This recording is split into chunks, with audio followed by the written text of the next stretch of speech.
Bonjour tout le monde, en tout cas très heureux de pouvoir être ici encore devant vous. On va commencer ce moment de louange avec l'idée du psaume 101 qui nous dit « Je chanterai la bonté et la justice, c'est à toi qu'éternel que je chanterai ». Et on va commencer avec ce chant qui nous dit « Je chanterai ton amour ». Amen.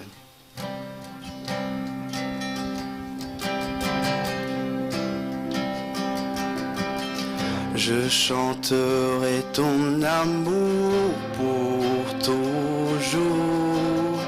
Je chanterai ton amour pour toujours. Je chanterai ton amour pour toujours. Je chanterai ton amour pour toujours. Au-delà des grands océans, des fleuves d'amour s'étendent sur moi. Alors je t'ouvrirai mon cœur et te laisserai me guérir. Je suis heureux de te connaître, j'élèverai mes mains vers toi. Et à jamais je chanterai ton grand amour. Je chanterai ton amour pour toujours. Je chanterai ton amour pour toujours. Je chanterai ton amour pour toujours. Je chanterai ton amour pour toujours. Au-delà. Au-delà des grands océans, des fleuves d'amour s'étendent sur moi. Alors je t'ouvrirai mon cœur et te laisserai me guérir. Je suis heureux de te connaître, j'élèverai mes mains vers toi. Et à jamais je chanterai ton grand amour. Je chanterai ton amour pour toujours. Je chanterai ton amour pour toujours.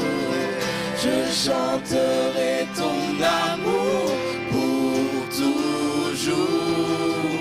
Je chanterai ton amour pour toujours.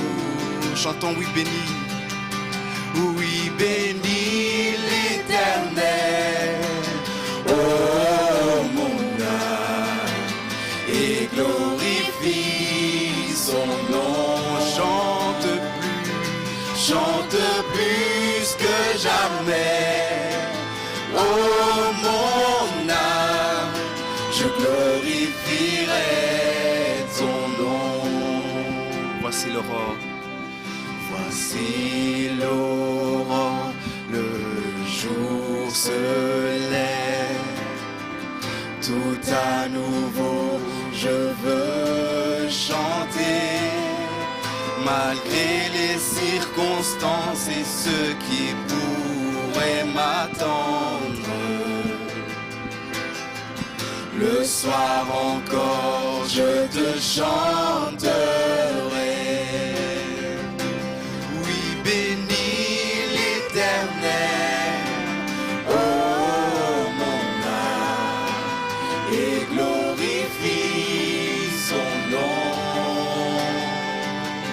Chante plus que jamais, oh mon âme, je glorifierai ton nom. Tu es bonté, lent à la colère. Ton nom est grand et ton cœur est bon. Pour tes bienfaits, je chanterai sans cesse. Sans nombre sont les raisons de mon cœur.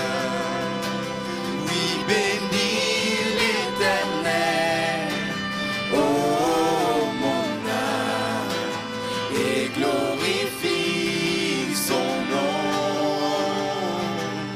Chante plus que jamais, oh mon âme. glorifierai ton nom.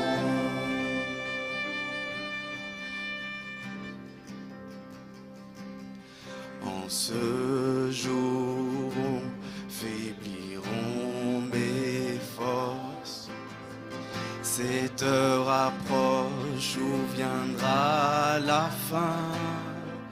Alors mon âme chantera encore. Durant 1000 ans, puis éternellement. Oui, bénis l'Éternel. Non, mon âme, et glorifie son nom. Chante plus que jamais. Oh mon âme, je glorifierai ton nom. Oui, bénis l'Éternel. Oh mon âme, et glorifie son nom. Chante plus que jamais. Oh mon âme, je glorifierai son nom. Je glorifierai ton nom. Oui, je glorifierai ton nom. Merci Seigneur Jésus parce que tu es là, Seigneur. Merci parce que ce matin, Seigneur Jésus, je veux encore glorifier ton nom, Seigneur Jésus, dans ce lieu, Seigneur. Sois élevé, Seigneur Jésus, dans ce lieu, Seigneur. Viens remplir ce lieu.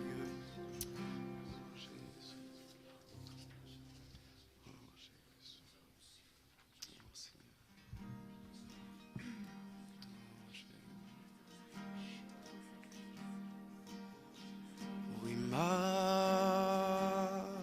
majesté.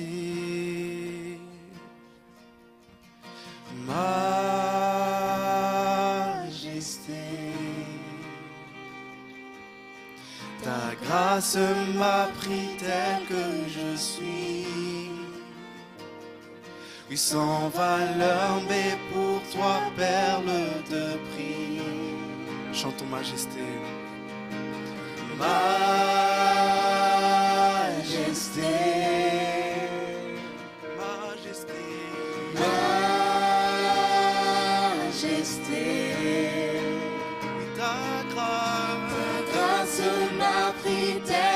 Je suis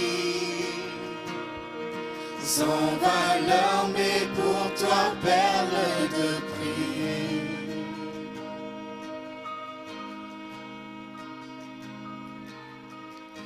Me voici ébloui devant ta face, libre par le don de ta grâce. Me voici, l'être plein d'indignité, mais par la foi justifié. J'ai trouvé l'amour incomparable et bien, car tu t'es débrouillé pour te sacrifier.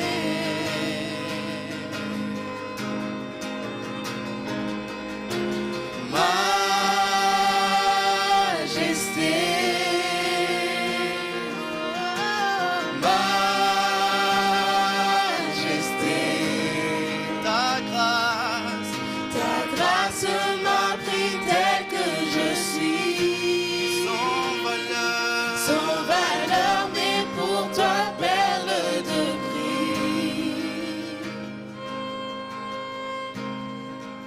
Voici ébloui. Me voici ébloui devant tant d'amour. J'accorde le pardon en retour. Me voici, tu désires me combler, m'embraser de ta sainteté. J'ai trouvé l'amour incomparable et bien, car tu t'es dépouillé pour te sacrifier. Oh, chantons majesté.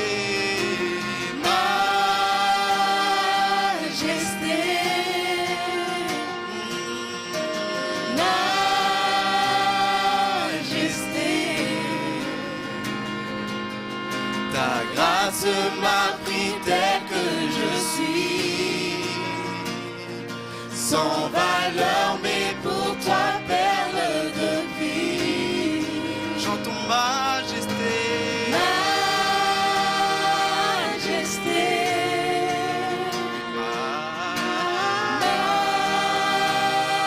Majesté.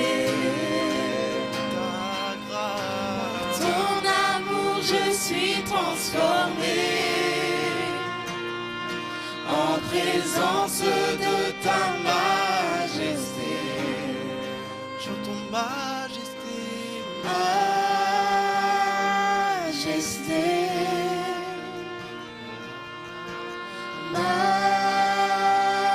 Majesté. Ta grâce m'a pris tel que je suis, sans valeur, mais pour toi, perle de prix. Merci Seigneur Jésus pour cette grâce infinie. Merci Seigneur Jésus parce que tu nous as rachetés, Seigneur Jésus. Par ton amour, Seigneur Jésus, nous pouvons nous présenter devant toi, Seigneur Jésus. Nous pouvons encore être, Seigneur Jésus, ici, Seigneur Jésus. C'est par ta grâce, Seigneur Jésus, que nous avons été rachetés, que nous pouvons nous réunir encore ici, Seigneur. Oh, Jésus.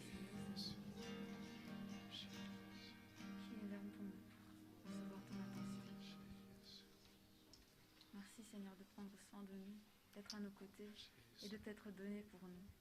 Sois loué Jésus, sois glorifié parce que tu mérites la gloire, la louange et l'adoration. Tout jamais. Amen.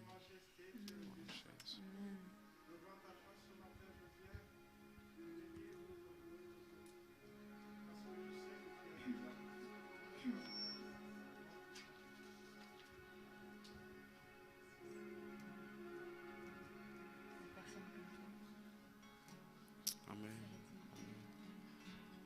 Avant de passer à la Sainte Seine, on va prendre ce dernier chant.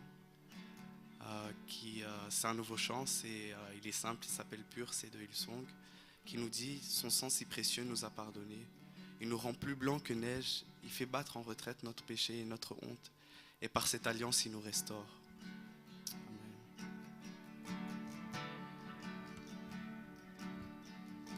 Ton sang si précieux m'a pardonné. Oui, blanc, oui, plus blanc que la neige. Tu fais battre en retraite mon péché, ma honte. Par cette alliance, tu me restaures. Ton sang si précieux. Ton sang si précieux m'a pardonné. Oui, blanc, oui, plus blanc que la neige. Tu fais battre en retraite mon péché, ma honte. Et par cette alliance, tu me restaures. Donc je me lève pour t'adorer, ma vie épargnée par ta bonté. C'est ton saint nom qui m'a franchi. Grâce à toi, Jésus, mon cœur est plus affermi mon cœur dans ta présence. Rends-moi la joie de ton salut. Attire-moi près de toi, sanctifie ma vie. Ton esprit fait toutes choses nouvelles. Affermis mon cœur dans ta présence. Rends-moi la joie de ton salut. Attire-moi près de toi, sanctifie ma vie. Ton esprit fait toutes choses nouvelles. Donc je me lève pour t'adorer. Ma vie épargnée par ta bonté. C'est ton saint nom qui m'a franchi. Grâce à toi, Jésus, mon cœur est plus. Donc je me lève pour t'adorer. Ma vie épargnée par ta bonté. C'est ton saint nom qui m'a franchi. Grâce à toi, Jésus, mon cœur est plus. Donc je me lève. Donc je me lève pour t'adorer. Ma vie épargnée par ta bonté. C'est ton saint nom qui m'a franchi. Grâce à toi, Jésus, mon cœur est plus. Grâce à toi, Jésus. Grâce à toi, Jésus, mon cœur est plus. Grâce à toi, Jésus, mon cœur est plus.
Nous remercions le Seigneur pour cette grâce.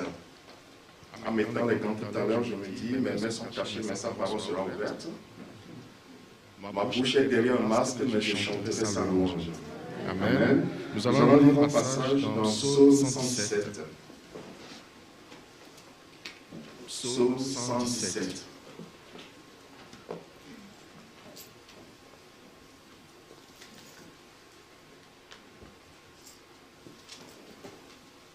Là, nous disons, louez l'Éternel, vous toutes les nations. Célébrez-le, vous toutes les peuples, car sa bonté pour nous est grande, et sa fidélité dure à toujours. Louez l'Éternel. Amen. Et ce passage nous invite à louer Dieu, à célébrer Dieu, celui-là qui a fait le ciel et la terre, celui-là qui a toutes choses entre ses mains. Et puis, il nous invite à le louer pour deux raisons ici. Pour sa grande bonté et sa fidélité qui dure à jamais. J'ai beaucoup aimé le deuxième chant qu'on avait chanté qui disait « Tu es bonté, ton cœur est bon ». C'est vrai que les situations, les circonstances peuvent nous amener parfois à douter de la bonté de Dieu, mais nous avons tort. Parce que David a dit « Moi, j'ai confiance à ta bonté, j'ai de l'allégresse dans mon cœur, car ton salut est pour moi. » Ce matin, nous aussi, nous pouvons louer Dieu parce qu'il est bon pour nous. Les raisons pour lesquelles nous pouvons célébrer et louer sa bonté et sa fidélité sont infinies. Mais nous allons voir 3 raisons. L'une de ces raisons est que ce matin, nous pouvons chanter. Nous sommes en vie, nous pouvons marcher. Nous avons la santé, c'est une grâce. D'autres aimeraient avoir ce que nous avons ce matin. Mais nous pouvons louer, célébrer Dieu pour cela. La deuxième raison, c'est que nous appartenons à Dieu. La Bible nous dit que nous étions ennemis de Dieu. Nous étions loin. Notre destination finale, c'était la géhenne, la séparation éternelle avec Dieu. Mais Jésus, par son sang précieux, au travers de son sacrifice, qui est parfait et définitif, il nous a rachetés. Nous lui appartenons. Et enfin, la troisième raison, c'est que nous sommes spirituellement ce matin vivants. La Bible nous dit que nous étions morts par nos offenses et par nos péchés. Et ça ne s'est pas arrêté là. La phrase continue, mais Dieu qui est riche en bonté, qui est riche en miséricorde, qui est riche en compassion, à cause du grand amour dont il nous a aimés, nous a rendus à la vie avec Christ. C'est une grâce spéciale que nous avons de la part de Dieu. Et nous pouvons le louer ce matin pour cela. Nous pouvons le célébrer pour cela, parce qu'il en est digne. Apportons-lui nos louanges par nos chants, nos prières, ce que nous avons fait tout à l'heure, et continuons à le louer pour qui il est. Nous le célébrons encore ce matin au travers de ce moment que nous partageons. Et je vais nous inviter, nous qui sommes passés par les eaux du baptême, et par la grâce du Seigneur, nous continuons à marcher à nouveauté de vie et que nous puissions partager ce moment de communion. Que son nom soit béni. Après la prière, je vais nous inviter à nous lever pour partager ce moment. Seigneur, ce matin, ta parole nous dit que ce ne sont pas les morts, Seigneur, qui vont te louer. Seigneur, ce matin, si nous sommes là, c'est parce que tu nous as donné la vie. Si nous pouvons nous approcher de toi avec assurance, c'est parce que toi, tu nous as spirituellement rendus en vie. Seigneur, ce matin, je veux te bénir, je veux louer ton nom.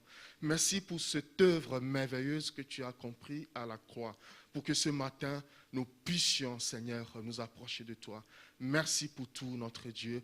Merci pour ta bonté, Seigneur. Les raisons, Seigneur, pour lesquelles, Seigneur, nous pouvons te louer sont innombrables, sont infinies. Mais ce matin, nous voulons tout simplement te dire merci. Merci pour la vie. Merci pour tout ce que tu fais pour nous. Que toute la gloire te revienne. Bénis, Seigneur, ce pain qui représente ton corps qui a été brisé, Seigneur, et qui nous donne la vie, Seigneur. Merci pour ce sang et pour ce vin, Seigneur, qui représente ton sang, Seigneur, et qui a coulé, nous lavant de nos péchés, de nos iniquités. Et ce matin, Seigneur, comme nous l'avons chanté, plus blanc comme de la neige, Seigneur, c'est tel nous paraissons devant toi. Seigneur, que ton nom soit glorifié dès maintenant et à jamais, dans le nom de Jésus. Amen. Amen.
Sois loué, sois élevé ce matin.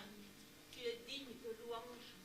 Mon Dieu, mon roi, je te bénis, je te loue, je t'adore, parce que j'ai mille et une raisons de le faire. Tu es celui qui m'a donné la vie. Tu es celui qui m'a racheté. C'est vrai, j'errais dans mon péché. Mais tu m'as aimé d'un tel amour. Et dans ton amour, il t'a plu de me donner un sauveur. Merci pour Christ. Merci pour la vie que j'ai en lui. Merci pour mes péchés qui sont pardonnés. Merci pour ta justice dont tu me couvres. Merci Seigneur pour ta grâce qui m'accompagne. Merci parce que oui, tu me fais grâce. Tout est grâce auprès de toi. Merci Seigneur pour l'abondance de la vie, pour l'abondance de ta maison, pour l'abondance de tes bénédictions. Tu es le Dieu d'abondance car tu as toutes choses entre tes mains. Je te bénis, je te loue pour les temps, les circonstances, Seigneur, car tu en es maître aussi. Tu conduis toutes choses selon ta volonté. Et c'est ta volonté qui s'accomplit inexorablement. Tu es Dieu, tu règnes. Béni sois-tu parce que tu me combles de ton amour, parce que tu m'enrichis de ta présence, parce que tu me fais vivre de ta vie. Et la vie que tu as mis en moi veut te célébrer, veut t'honorer, te bénir, te glorifier. Je chante ton nom parce qu'il est merveilleux. Merveilleux, merveilleux. Béni soit ton nom. Tout ce que tu fais. Debout devant ton sainte table, Seigneur, je me tiens et te loue et t'adore pour cette œuvre de la croix qui nous a rendus justes et fidèles. Et nous sommes les justes, nous sommes tes enfants. Tu nous as justifiés par ton sang glorieux. Je te loue pour cette grâce et tu as mis en nous cette espérance de l'éternité. Béni soit ton nom qui nous donne la force de continuer à marcher. Sois loué et glorifié au milieu de ton peuple. Merci pour ton Esprit Saint. Merci Seigneur pour ton pardon. Et c'est en ton nom glorieux que je prie. Amen. Je t'adore et je te bénis. Ce moment qui passe devant ta face, c'est vraiment des moments glorieux que tu aimes nous faire, Seigneur.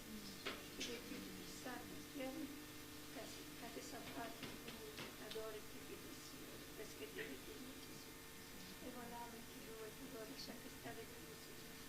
Et que mon cœur et mon âme soient à chaque fois, Seigneur. Et jamais que je suis me lâcher chaque chose pour la part de Dieu. Seigneur, je te loue, je t'adore, je te bénis dans le nom de Jésus. Merci Seigneur, ce matin mon nom te bénit, mon Dieu, mon roi. Nous qui étions séparés de toi à cause de nos péchés, mais tu les as réconciliés avec Jésus-Christ notre Seigneur, qui a tout accompli à la croix. Ce matin, je vais te dire merci Seigneur. Merci pour ce que tu m'as racheté, tu m'as pardonné, tu m'as justifié, tu m'as lavé, et tu me rends plus blanc que neige ce matin Seigneur. Je te bénis. Mon âme te bénit, sois élevé à jamais. Merci Seigneur pour ta fidélité et ton amour infini. Amen. Je m'appelle notre Dieu, je te bénis ce matin pour ton amour infiniment grand envers nous. Quelle grâce pour nous de pouvoir se réunir encore ce matin devant ta face pour être bénis, pour être renouvelés, pour être guéris, Seigneur éternel, notre Dieu. Éternel Père tout-puissant, nous te disons infiniment merci. Merci parce que devant ta face, Seigneur, nous avons tout pleinement en Jésus-Christ. Merci de ce que tu veux encore, Seigneur, répandre ton esprit sur nous ce matin encore. Merci, Seigneur, mon Dieu, mon roi, pour tout ce que tu as déjà préparé à travers ton serviteur pour nous nourrir, Seigneur. Nous te disons infiniment merci, notre Père, notre Dieu, pour ce sang qui coule encore, ce sang qui crie, Seigneur. Les chers rebelles reviennent. Éternel, notre Dieu, nous venons à toi. À qui d'autre irions-nous si ce n'est qu'à toi, Père? C'est toi qui as la parole de vie, éternel, notre Dieu. Nous te bénissons parce que tu nous as aimés le premier. Et nous t'aimons, Seigneur, notre Dieu, pour tout ce que tu nous as fait. À toi toute la gloire, notre Père, notre Dieu. Que ton nom soit élevé à jamais, car tu le mérites, notre Père. Au nom puissant de Jésus, nous t'avons prié. Amen. Le flot de la mort monte en silence. Et pour toi, Père, ce n'était pas le temps. C'est pourquoi je te rends grâce. Tu m'en as arraché. Merci, Seigneur. Merci pour la vie que tu me donnes. Sois loué, Père. Au nom de Jésus. Amen. Seigneur, je veux célébrer ta grandeur et te dire merci. Tu es majesté, tu es magnifique, tu es tout puissant. toi l'alpha et l'oméga. Tu dis je suis, car tu es l'Éternel qui n'a ni fin. Seigneur, ô Dieu Tout-Puissant, merci pour ton amour et ta grâce dans nos vies. Et merci pour ta sainte présence au milieu de nous. Merci pour ce saint repas auquel tu nous conduis maintenant. Je te loue et je te dis merci pour tout. Amen.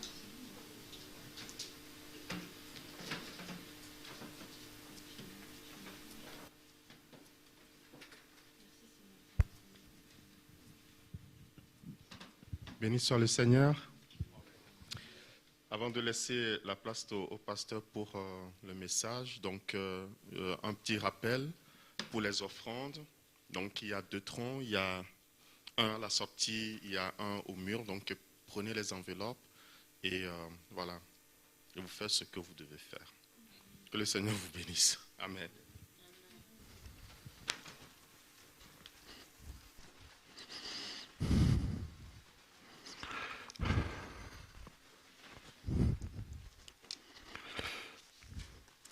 Voilà, nous sommes très heureux de nous retrouver. Nous l'avons dit, nous le redisons encore parce que c'est une réalité.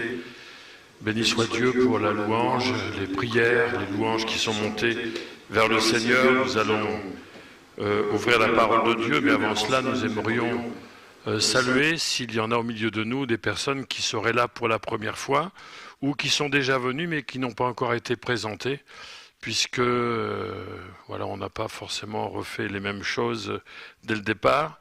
Donc, y a-t-il quelqu'un qui est là pour la première fois? Non? Tout le monde est déjà venu au moins une fois, donc c'est au moins la 2e fois. Et pour certains, on ne les compte plus. Hein. Et merci Seigneur pour les fois qu'on ne compte plus. On est heureux de revoir des visages qu'on n'avait pas vus depuis longtemps. Je vois Élie, Patricia et bien d'autres encore. Que Dieu soit béni. Nous allons prier le Seigneur afin qu'il nous accorde sa grâce pour, quand on ouvre sa parole, c'est aussi important de lui demander son secours, son aide. Seigneur, nous sommes devant toi et nous considérons ta parole comme une terre sainte, comme Moïse pouvait se trouver devant ce buisson ardent qui ne se consumait pas et à qui tu as dit, ôte tes souliers, car le lieu sur lequel tu es est une terre sainte. Ta parole, Seigneur, est pour nous ce message qui nous vient de toi et nous avons besoin de ton esprit pour le recevoir, aussi pour le communiquer. Alors aide-nous, secours-nous, remplis-nous du Saint-Esprit, que ce soit pour annoncer ou pour recevoir ta parole, afin qu'elle soit efficace dans nos vies, au nom de Jésus. Amen. Voilà, j'aimerais parler une des choses les plus importantes pour nous, ce qui est une des grandes missions de l'Église, c'est notre témoignage. C'est le témoignage que nous avons à rendre autour de nous, par notre vie, par ce que nous disons bien sûr, mais bien plus par notre vie. Et nous allons l'aborder avec la manière dont Pierre l'a abordé lui-même. Nous faisons une première lecture dans la première épître de Pierre, au chapitre 2, et nous allons aller au verset 9. 1 Pierre, chapitre 2, verset 9. Donc je suis dispensé du masque puisque les premiers auditeurs sont au moins à 4 mètres de moi, donc j'ai ce privilège pour un temps.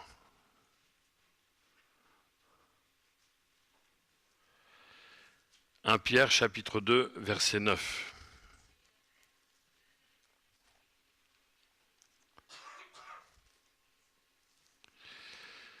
Vous, au contraire, donc on va voir tout à l'heure qui est au contraire. Vous, au contraire, vous êtes une race élue, un sacerdoce royal, une nation sainte, un peuple acquis, afin que vous annonciez, donc il est bien question d'une annonce, d'un témoignage, afin que vous annonciez les vertus de celui qui vous a appelé des ténèbres à son admirable lumière. Vous qui autrefois n'étiez pas un peuple et qui maintenant êtes le peuple de Dieu, vous qui n'aviez pas obtenu miséricorde et qui maintenant avez obtenu miséricorde.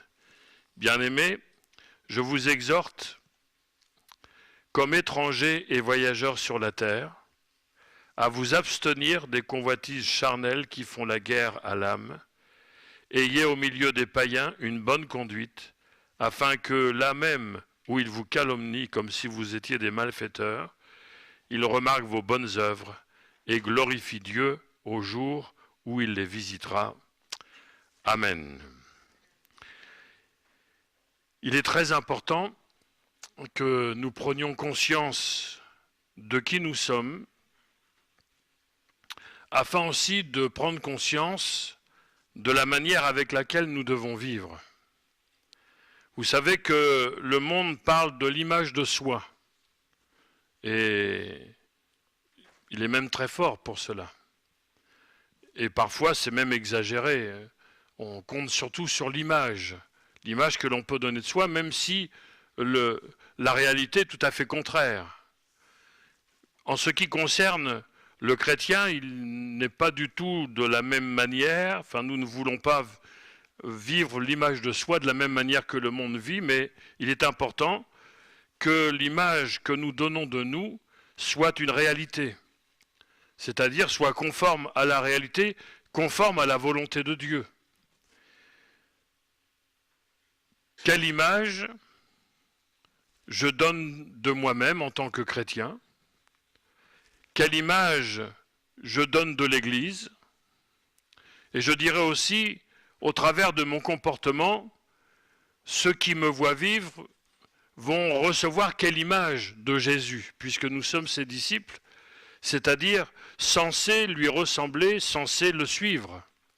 Il est donc important de prendre bien conscience de qui nous sommes en Jésus, afin de savoir à quelle vie nous sommes appelés.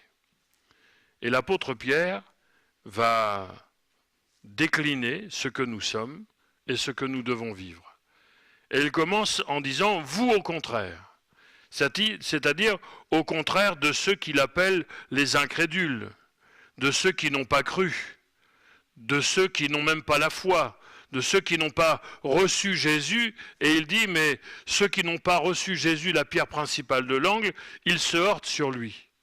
Ils se heurtent contre lui. C'est-à-dire qu'ils ne le reçoivent pas comme sauveur, et bien sûr, Jésus a dit, celui qui n'est pas avec moi est forcément contre moi.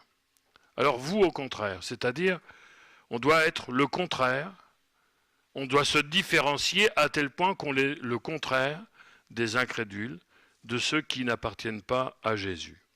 Alors il commence en disant « Vous êtes une race élue ». Alors il y a plusieurs significations et on peut donner plusieurs sens à cette race élue. Bien sûr, ici, il n'est pas question d'origine humaine, mais il est bien question d'une race spirituelle, une race élue. C'est-à-dire une descendance élue de parenté divine. Nous sommes nés de Dieu en Jésus-Christ, ce qui fait de nous une génération choisie.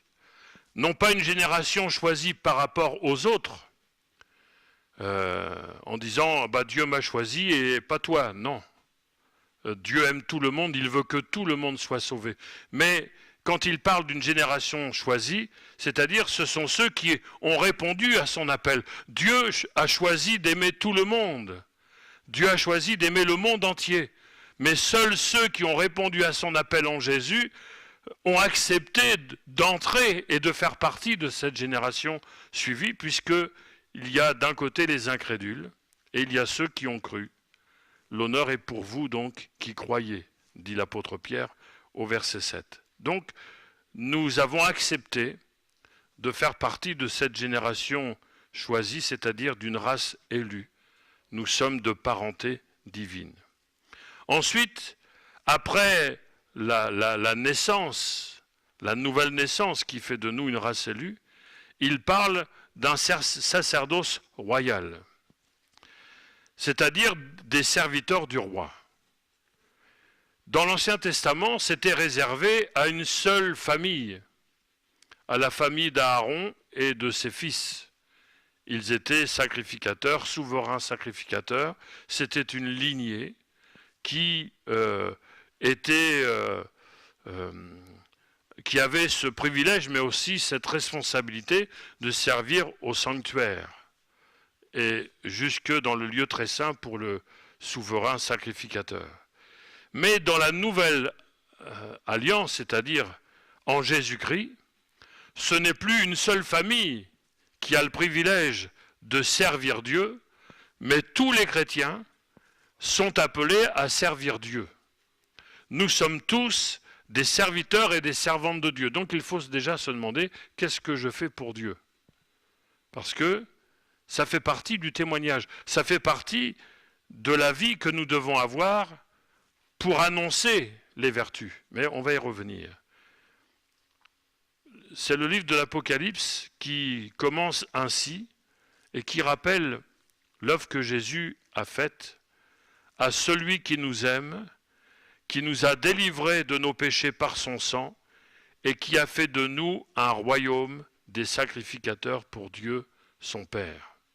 Donc nous sommes tous et toutes des serviteurs et des servantes de Dieu.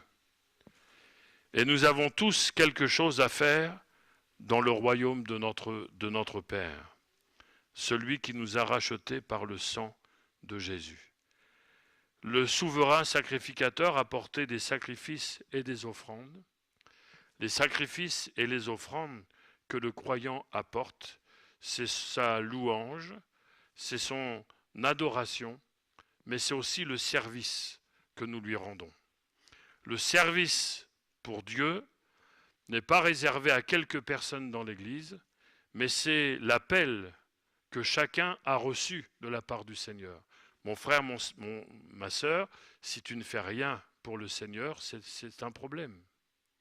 C'est parce que tu n'entres pas, tu n'es pas entré dans la vocation que Dieu t'a adressée et dans la vie à laquelle il t'appelle. Il a fait de nous, vous êtes au contraire. Par notre nouvelle naissance, nous sommes une race élue, mais nous sommes aussi un sacerdoce royal, c'est-à-dire des serviteurs et des servantes pour notre Dieu. C'est pour cela que nous sommes sauvés. Ensuite, il est dit une nation sainte. Une nation sainte. Parmi toutes les nations, à l'ONU, il est sûr que l'Église n'est pas considérée comme une nation.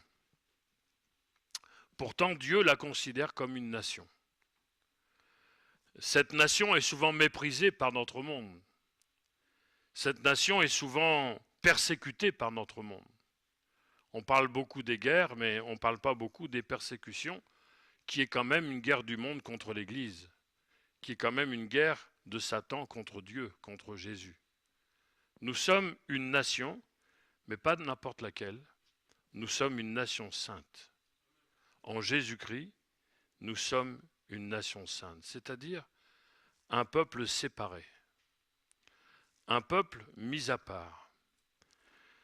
Dans un premier temps, qui s'est séparé du monde, mais qui s'est mis à part pour Dieu. On n'est pas simplement séparé du monde, mais on est mis à part pour Dieu. C'est-à-dire que si le Seigneur nous a retirés du monde, c'est pour que nous soyons entièrement à lui, une nation sainte. On a parfois entendu dire, pour attirer le monde, il faut vivre comme lui, c'est-à-dire l'attirer avec ce qu'il connaît. Mais ce n'est pas du tout ce que la parole de Dieu nous dit. Si nous voulons attirer le monde par ce qu'il connaît, ils ne vont pas trouver de différence. La Bible dit, vous au contraire, vous êtes une nation sainte. Jésus a dit dans sa prière sacerdotale, dans Jean 17, il a dit, vous êtes dans le monde, mais vous n'êtes pas du monde. On est dans le monde. Donc il ne s'agit pas pour nous de vivre ou de s'habiller comme à l'ancien temps. Parfois on a fait une caricature du chrétien, oui, mais on ne peut pas ressembler à nos ancêtres qui s'habillaient, qui vivaient de telle manière. Non, on est dans le monde, on est avec notre temps, mais on ne vit pas comme notre temps. Il faut vivre avec le temps dans lequel nous sommes, c'est-à-dire ne pas absolument nous différencier en poussant la caricature de sorte que nous allons nous habiller à l'ancien temps. Non, c'est pas ça. Mais il ne s'agit pas non plus de nous habiller, de nous conduire comme ceux de notre temps, parce que bon courage, bon courage. Il faut que le chrétien soit en tout ce qu'il est devenu en Jésus-Christ.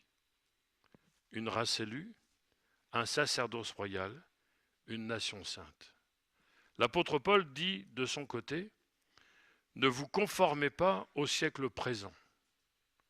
Donc on est dans ce siècle présent, mais on ne doit pas se conformer, c'est-à-dire d'avoir la même apparence, d'avoir la même forme, être moulé avec, on ne sort pas du même moule.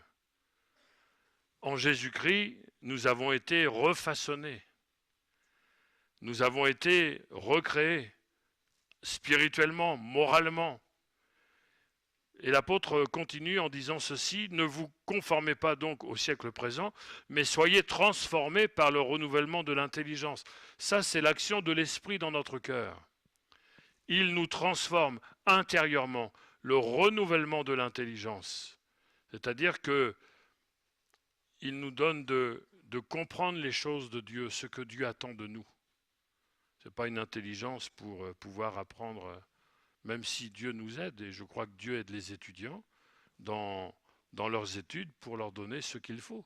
Mais si c'est l'intelligence spirituelle, qu'il nous aide à comprendre la volonté, puisqu'il est dit, afin que vous discerniez quelle est la volonté de Dieu, ce qui est bon, agréable et parfait.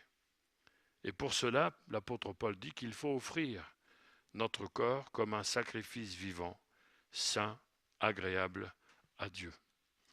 Je suis toujours frappé par ce qui est dit de Noé.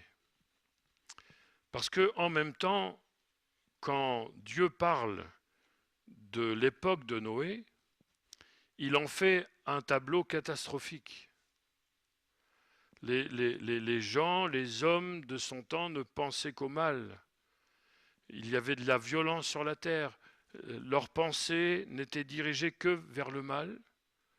C'est-à-dire que l'ambiance était vraiment pas... Elle était terrible sur le plan spirituel et moral. Ça devait être difficile d'avoir un comportement autre, mais pourtant, la Bible nous dit que Noé était un homme juste et intègre dans son temps, et elle nous donne la solution. Comment Noé pouvait-il avoir ce tel témoignage? Noé marchait avec Dieu. Il marchait avec Dieu. Nous sommes une race élue, un sacerdoce royal, une nation sainte et aussi un peuple acquis. Et il est important de distinguer toutes les appellations, tous les titres que le Seigneur donne à l'Église, c'est-à-dire à chaque chrétien. Un peuple acquis. Ça veut dire que l'Église, c'est un peuple particulier. Particulier parce que c'est le peuple de Dieu. Un peuple qu'il a racheté. Un peuple qu'il a aimé d'avance, même avant qu'il existe. Et Dieu a aimé ce peuple d'une manière particulière, puisqu'il nous est dit que le Seigneur a racheté l'Église par le sang précieux de Jésus. Quand on relit Acte 20, c'est ce que Paul dit aux anciens d'Éphèse. Il dit que Dieu s'est acquise l'Église par le sang de son Fils. Donc l'Église, c'est un peuple à part, c'est un peuple particulier, un peuple acquis, ou un peuple que Dieu s'est acquis, et pas à n'importe quel prix, puisque c'est au prix du sang de Jésus. Donc nous sommes précieux aux yeux du Seigneur. Ne l'oublions jamais, aucune circonstance, aucun moment doit nous faire douter que nous sommes précieux. Nous sommes le trésor de Dieu. L'Église de Jésus est le trésor de Dieu. Il ne faut jamais l'oublier. Quelles que soient les circonstances par lesquelles l'Église ou le chrétien peut passer, nous sommes le trésor de Dieu, un peuple que Dieu s'est acquis. Et l'apôtre Pierre dit, mais avant vous n'étiez pas un peuple. Avant nous étions dispersés à gauche et à droite. Si nous n'étions pas rassemblés par la même foi, par le même Sauveur, nous serions où? On ne se connaîtrait pas. Il n'y a pas beaucoup de chances qu'on se soit rencontrés autrement. Mais voilà, nous avons été rassemblés par celui qui nous a aimés le premier, de toute éternité, et qui s'est acquis l'Église au travers de son sang, au travers du sang précieux de son Fils. Alors, à quoi doit servir entre les mains du Seigneur une race élue, un sacerdoce royal, une nation sainte, un peuple acquis? Nous l'avons lu. Pierre dit « afin que vous annonciez les vertus de celui qui vous a appelé des ténèbres à son admirable lumière. » Voilà le changement. Voilà le niveau de changement que le Seigneur a apporté dans notre vie. Et voilà le changement qui doit être d'une manière concrète dans notre vie. Pas dans nos paroles seulement, mais dans notre comportement. Savoir qui nous sommes pour savoir comment nous devons vivre. Parce que notre vie va annoncer quelque chose. Notre vie va annoncer les vertus, c'est-à-dire les louanges de Dieu. Ceux qui vont nous voir vivre vont voir ce que Dieu est capable de faire dans une vie comme dans une communauté. Et lorsque l'inconverti, l'incroyant, celui qui ne connaît pas Dieu, voit un chrétien vivre, il doit au travers de sa vie recevoir une annonce, un témoignage. Les vertus, c'est-à-dire les qualités de notre Dieu, ce que Dieu est capable de faire sur le plan moral, sur le plan spirituel, sur le plan physique. Lorsque Dieu intervient dans notre vie, eh bien, nous devons annoncer les vertus. Nous devons annoncer les qualités de notre Dieu, celui qui nous a appelés des ténèbres à son admirable lumière. C'est avant tout une question de comportement, une question d'acte. C'est tout ce qui se voit et qui vient de l'intérieur. Et c'est bien sûr avant tout de l'intérieur que nous devons exprimer notre vie. C'est ce que nous sommes en réalité, ce n'est pas ce que nous présentons devant les autres, mais c'est ce que nous sommes au fond de nous-mêmes. Quand nous sommes seuls, c'est ce que je pense, c'est ce que je médite, c'est ce que je prévois. Il est donc important que, intérieurement, nous ayons été délivrés des ténèbres pour témoigner de la lumière à laquelle le Seigneur nous a appelés. Parfois, nous sommes plus forts par nos paroles, mais le Seigneur attend un comportement, un témoignage vécu, afin que lorsque nous sommes surpris dans n'importe quelle situation, surtout à l'improviste, quand on se prépare, mais si on est surpris à n'importe quel moment, on ne soit pas pris en défaut. Si il fallait que nos pensées, j'ai déjà dit, mais j'avais entendu ça, imaginez que nos pensées soient inscrites, on ait un grand téléviseur, les uns et les autres, sur nos épaules, et puis nos pensées, toutes nos pensées sont diffusées sur cet écran, et les autres pourraient les voir. Est-ce que nous serions toujours... Est-ce qu'il y a des moments où on ne serait pas un peu honteux? Et pourtant, le Seigneur les voit. Et c'est bien de l'intérieur que ça commence. C'est bien au fond de nous-mêmes que ça commence. Et si nous voulons que ça transparaisse, il faut déjà que ça existe à l'intérieur. Et ça, c'est l'œuvre de Jésus. L'œuvre de Jésus, c'est de faire de nous une race élue, un sacerdoce royal, une nation sainte, un peuple acquis, afin que nous annoncions les vertus de celui qui nous a appelés des ténèbres à son admirable lumière. Paul dit aux Éphésiens, « Autrefois, vous étiez ténèbres, et maintenant vous êtes lumière dans le Seigneur. Alors marchez, c'est-à-dire comportez-vous tous les jours comme des enfants de lumière. » Et il dit, mais comment annoncer dans le monde dans lequel nous sommes, comment faire la différence? Comment être différent des autres? Eh bien, il nous donne 3 axes.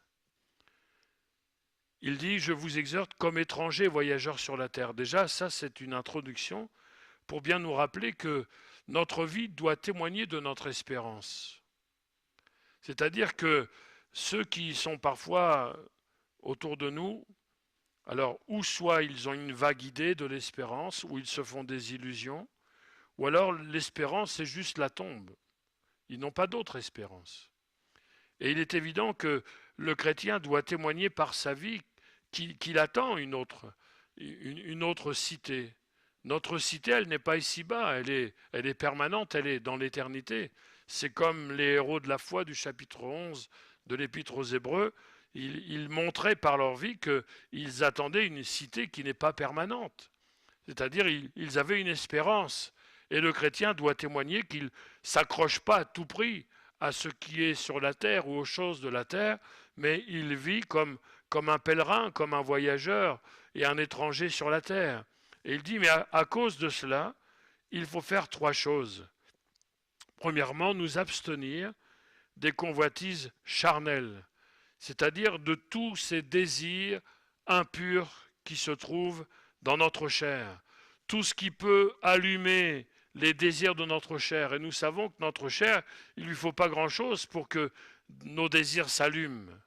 Donc il y a des choses qui provoquent, qui suscitent, qui réveillent les mauvais désirs de notre chair. Donc il faut nous abstenir de ça. Si nous ne voulons pas que notre chair vive, il ne faut pas la nourrir. Il ne faut pas lui donner ce qu'elle demande. Marchez selon l'esprit et vous n'accomplirez pas les désirs de la chair. Refusez toutes les tendances naturelles au mal qui sont en nous et qui sont incompatibles avec la volonté de Dieu. C'est ça, c'est refuser, nous abstenir. C'est quand on s'abstient, on ne prend pas part. Nous abstenir des convoitises charnelles qui font la guerre à l'âme, c'est-à-dire qui ralentissent notre croissance spirituelle. Quand on tombe dans ces désirs impurs, quand on tombe dans le péché, on ralentit notre croissance spirituelle.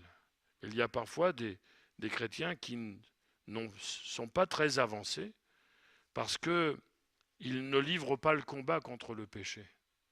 Et le péché ralentit leur croissance spirituelle.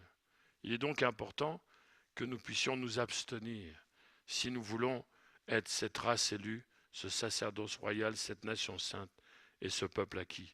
Ensuite, il dit, ayez au milieu des païens, à l'exemple de Noé, ayez au milieu des païens une bonne conduite, afin que là où ils vous calomnient comme si vous étiez des malfaiteurs, ils remarquent vos bonnes œuvres et glorifient Dieu.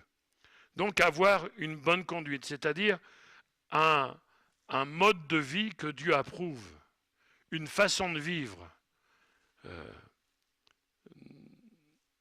Le mode de vie, on sait très bien qu'il y a des gens qui ont adopté certains modes de vie. Mangeons et buvons car demain nous mourrons. Mais nous, notre mode de vie, il est selon la volonté de Dieu. Nous voulons vivre d'une manière d'être agréable à Dieu. Et Pierre dit que dans un premier temps, ça va nous attirer certainement des calomnies, des moqueries, des mauvaises paroles de la part de ceux qui ne connaissent pas Dieu. Mais ça, il ne faut pas nous alarmer de ça. C'est normal. Nous pouvons parfois être, surpris, effarés par ce que certains incroyants sont capables de vivre. Eh bien, parfois, la vie du chrétien fait le même effet à ceux qui sont inconvertis. Ils ne comprennent pas. Ils ne comprennent pas pourquoi on ne vit pas comme eux, pourquoi on ne marche pas comme eux, pourquoi on ne va pas dans le même lieu, on ne fréquente pas les mêmes choses. Ils ne comprennent pas pourquoi on ne se réjouit pas des mêmes choses. Nous sommes étrangers. Donc, un étranger, c'est parfois quelqu'un aussi d'étrange. Et nous sommes étrangers à la manière de vivre. Mais il y a une promesse.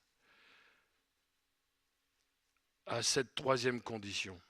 La troisième condition pour faire la différence, c'est que nous pratiquions des bonnes œuvres. Puisqu'il est dit, afin qu'il remarque vos bonnes œuvres. Je suis et nous sommes un sacerdoce royal, c'est-à-dire des serviteurs et des servantes de Dieu. Et des serviteurs et des servantes de Dieu pratiquent des bonnes œuvres. Mais si nous ne faisons rien pour le Seigneur, si nous ne travaillons pas pour Dieu, si nous ne sommes pas utiles pour notre prochain, qu'est-ce que les inconvertis vont remarquer? Rien. On va juste dire « je suis chrétien », mais montre-le. C'est Jacques qui dit « mais tu dis tu as la foi, moi j'ai les œuvres, montre-moi ta foi sans les œuvres, et moi je te montrerai ma foi par mes œuvres. Non pas mes œuvres qui me sauvent, mais les œuvres consécutives de la foi. » Quelqu'un qui croit dans le Seigneur, il travaille pour le royaume de Dieu. Il agit pour le royaume de Dieu. Et ça fait partie de ces choses par lesquelles nous allons nous distinguer. Le monde vit pour lui-même, il travaille pour lui-même, il travaille pour les choses de la terre. Le chrétien travaille pour les choses de Dieu, il travaille pour le royaume de Dieu. Et la Bible nous dit que si ils remarquent nos bonnes œuvres, un jour, ils vont glorifier Dieu quand il les visitera. C'est une promesse. C'est-à-dire, si nous annonçons les vertus de celui qui nous a appelés des ténèbres à la lumière, si nous avons un témoignage.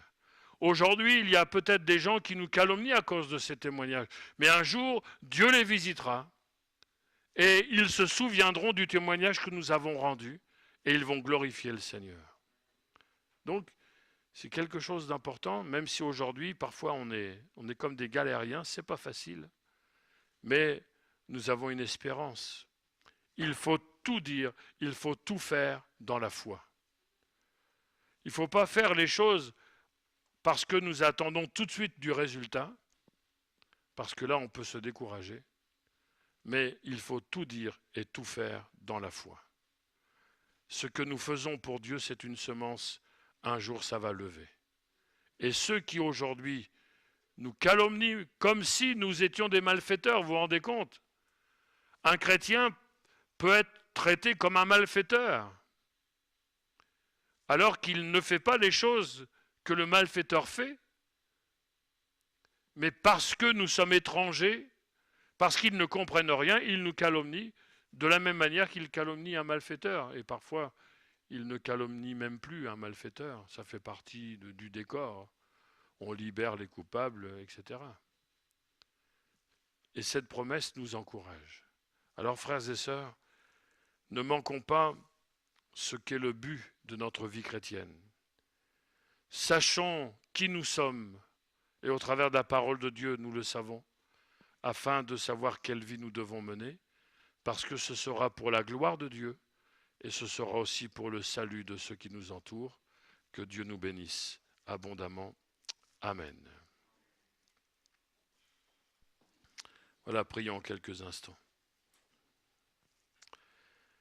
Seigneur, nous sommes devant toi et devant ta parole, et nous te remercions de nous rappeler ce que tu attends de nous, et même ce que tu as fait de nous, puisque ta parole nous dit « vous êtes ». En Jésus-Christ, donc, nous sommes ce que ta parole nous décrit ce matin. Te prions, Seigneur, afin que tu nous aides pour que nous entrions pleinement dans ton plan, et que notre vie et que l'Église soient vraiment celle qui annonce tes qualités, celle qui proclame tes louanges, pour que ceux qui nous entourent puissent eux aussi un jour venir à toi. Donne-nous de prendre au sérieux ta parole, qu'elle pénètre dans notre cœur, qu'il y ait des conséquences morales et spirituelles. Merci Seigneur pour ton œuvre, et qu'à ton nom soit toute la gloire, dans le nom de Jésus. Amen. Amen.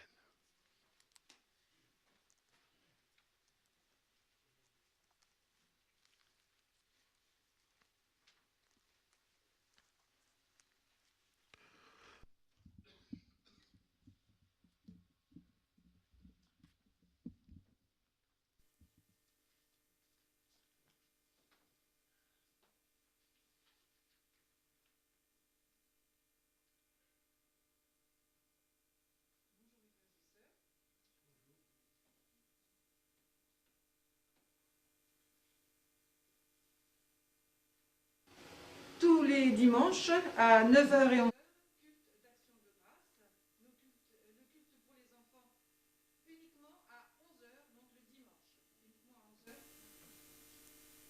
Uniquement à 11h pour le culte des enfants.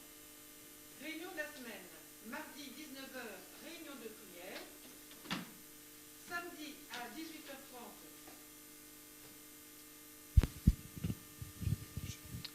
C'est vrai que ça va mieux marcher.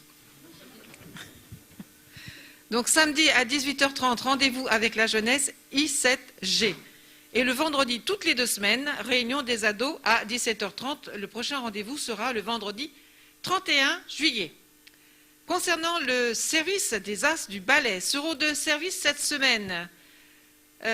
Couloir vitré WC, nos frères Célestin et Blanchard. Pour le sanctuaire, Philippe et Bernadette. Et pour la fraternité, Rachel et Cynthia. Voilà, sont à votre disponibilité donc à la librairie. Toujours les journaux Pentecôte, parce que ce n'est pas le journal, il y en a plusieurs. Donc vous avez de mars à juillet. Merci aussi de bien vouloir reprendre vos commandes que vous aviez faites avant la période de confinement. Et si vous n'avez pas récupéré votre carte de membre qui a été mise à jour, elle est disponible. Concernant la permanence pastorale, vous pouvez venir donc le mardi matin de 9h à midi, donc sans rendez-vous. Pour les autres jours, vous pouvez prendre rendez-vous avec le pasteur Philippe Ress. Vous pouvez le contacter sur son GSM au 0476 33 78 71. Ah oui, c'est vrai. Mardi, on est le 21 et c'est la fête nationale belge. Nous, c'était la semaine dernière. Voilà. Alors donc, nous terminons par le verset de la semaine qui est une promesse pour chacun de nous et que je serre sur mon cœur. Dieu est pour nous un refuge et un appui, un secours qui ne manque jamais dans la détresse. C'est dans Psaume chapitre 46, verset 2. Bonne journée à toutes et à tous et que le Seigneur vous bénisse.